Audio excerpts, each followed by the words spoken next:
قبر کا موسم اور مردہ کی پہلی حرکت۔ حضور صلی اللہ علیہ وآلہ وسلم نے فرمایا، جب مردے کو دفن کیا جاتا ہے تو وہ لوگوں کے قدموں کی آوازیں سنتا ہے، پھر مردہ اٹھ کر بیٹھ جاتا ہے اور اس کو قبر میں سورج ایسے دکھائی دیتا ہے کہ جیسے غروب ہو رہا ہو۔ مردے سے جب کوئی سوال کیا جاتا ہے تو مردہ کہے گا کہ پہلے مجھے نماز پڑھ۔ بسم اللہ الرحمن الرحیم۔ حضرت ام سلمہ رضی اللہ تعالیٰ عنہ کہتی ہیں کہ جب ابو سلمہ رضی اللہ تعالیٰ عنہ کی آنکھیں موت کے وقت پتھرا گئیں تو رسول اللہ صلی اللہ علیہ وسلم تشریف لائے اور اپنے ہاتھ سے ان کی آنکھیں بند کیں اور پھر فرمایا، جب روح قبض کی جاتی ہے تو اس کی بینائی بھی روح کے ساتھ چلی جاتی ہے۔ ابو سلمہ رضی اللہ تعالیٰ عنہ کے گھر والے یہ سن کر سمجھ گئے کہ حضرت ابو سلمہ رضی اللہ تعالیٰ عنہ کا انتقال ہو گیا ہے اور وہ رونے لگے۔ آپ صلی اللہ علیہ وآلہ وسلم نے فرمایا، اپنے نفسوں پر بھلائی کے سوا اور کوئی دعا نہ کرو، اس لیے کہ اس وقت جو کچھ تمہاری زبان سے نکلتا ہے فرشتے اس پر آمین کہتے ہیں۔ اس کے بعد آپ صلی اللہ علیہ وآلہ وسلم نے فرمایا، اے اللہ، ابو سلمہ کو بخش دے اور ان کا مرتبہ بلند فرما،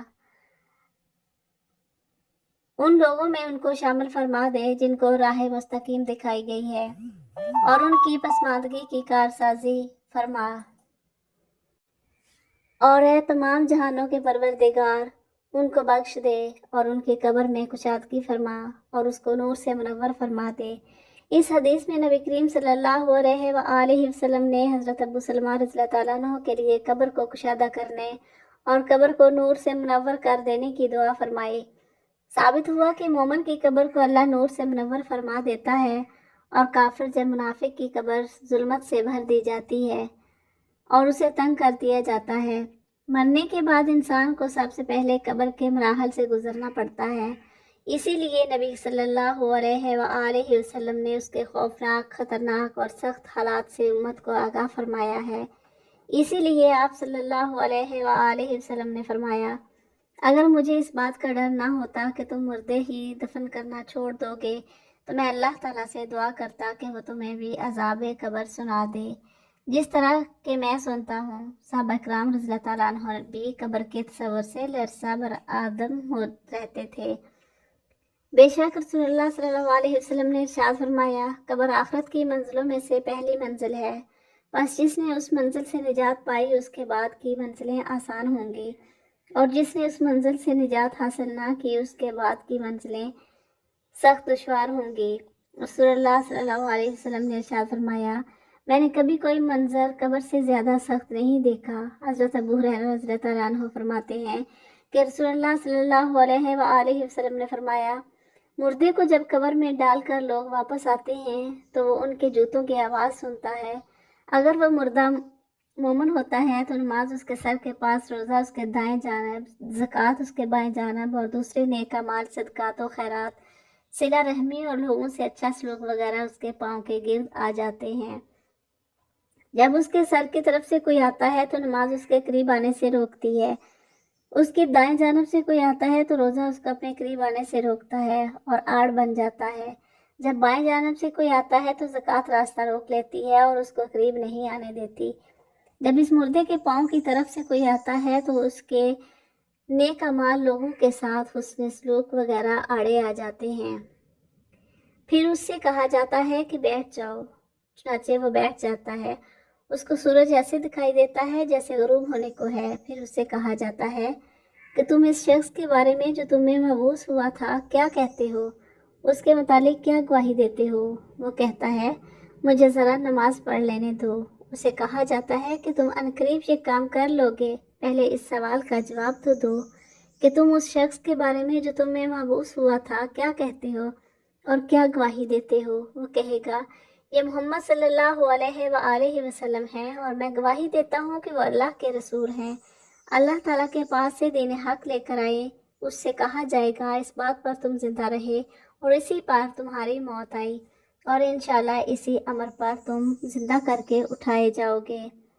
اس کے بعد اس کے لیے جنت کا دروازہ کھولا جاتا ہے جس کو دیکھ کر اس کی خوشی میں اضافہ ہو جائے گا، پھر اس کے سامنے دوزخ کا دروازہ کھولا جاتا ہے اور اس کو کہا جاتا ہے کہ اگر تو نافرمانی کرتا تو دوزخ میں تیرا یہ ٹھکانہ اللہ نے تیار کیا تھا۔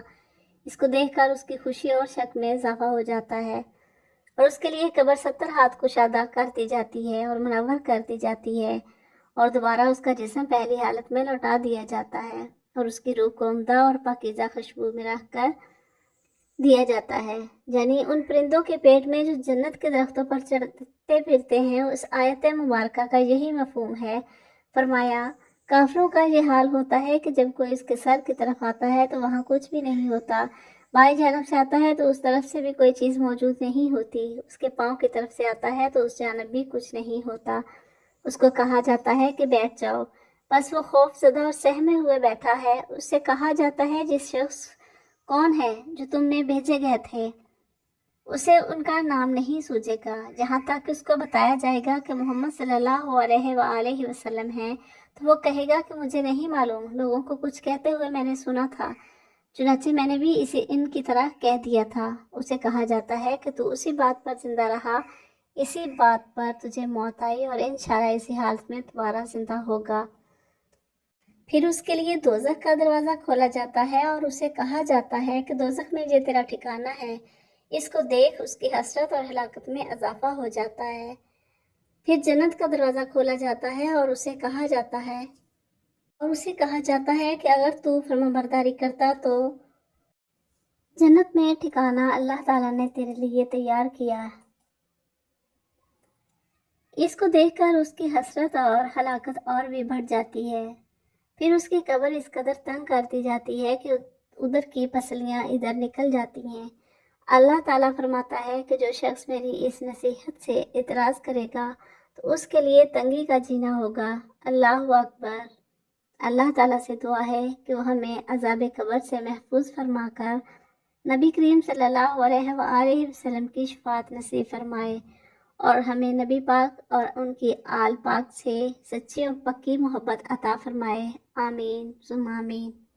ویورز، اگر ویڈیو پسند آئے تو لائک اور شیئر ضرور کیا کریں۔ آپ کے شیئر کرنے سے بہت سارے لوگوں کو اسلام کے بارے میں معلومات ملتی ہیں، ان کے نالج میں بھی اضافہ ہوتا ہے اور ایز اے مسلم ہمیں یہ ساری باتیں پتہ ہونی چاہیے۔